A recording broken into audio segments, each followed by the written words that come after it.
I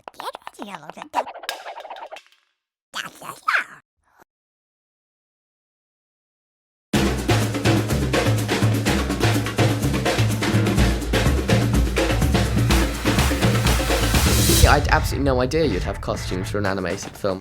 Deborah Cook, our costume designer, came up with these incredible costumes for this imagined kind of Victorian era, blending all these different kind of European styles, Victorian, Edwardian. I love the research. I look at absolutely everything: fashion collections, photographers, art books. One of the paintings that we particularly used for inspiration for this film was Delacroix's Liberty Leading the People. The main focus in that painting is the red. So we use that as our colour palette for the Red Hat world, the darker sort of world. I knew that's how people saw us. We looked at ballet russe from the 1930s. It was very theatrical, you were seeing it on a stage, so it lent itself very well to puppet sort of animation and a stylised world.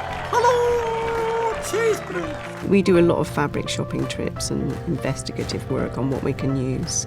We're creating our own fabrics. We also use laser cutting in some of the surfaces of the fabrics. You can etch with the laser cutter. To really give it a richness and a texture that we weren't able to do before. His pants here have some laser etched pattern in the surface. You can see it particularly in his hat here too.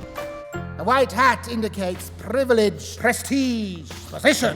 Being able to come up with these incredible designs that are evocative of an idea or a feeling, but also to do it at a scale that's virtually impossible. I mean, like the leg of one of these characters is as big as my pinky. Wait, what? We need to find things that are believable as clothes in their world, which means they have to be as tiny as they are.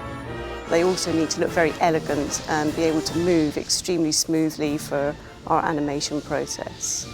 The Winnie character, she's dressed in all these prissy outfits from her family, which she obviously just gets filthy.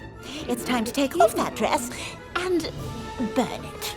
There's about 37 yards of fabric in those bottom frills. You need to get the follow through on all of those flounce and petals on her dress, so there's metal things in there to help that follow through. When she lands down in the mud, her dress just goes boink at the end.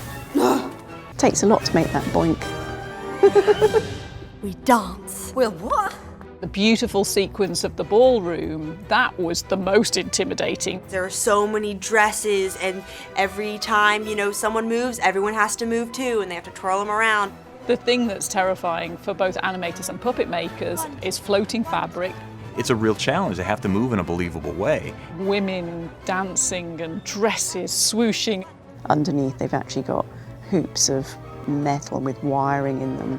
It looks so soft, but it's actually really bendy. It's not a fabric like you would think it's a fabric. They make it ripple like that. That's it, Eggs? You're dancing. We've never seen costumes like this at that scale that hold up so beautifully on the big screen. A lot of it is down to Debs really pushing the art of costume making. Absolutely beautiful. It's really an extraordinary achievement.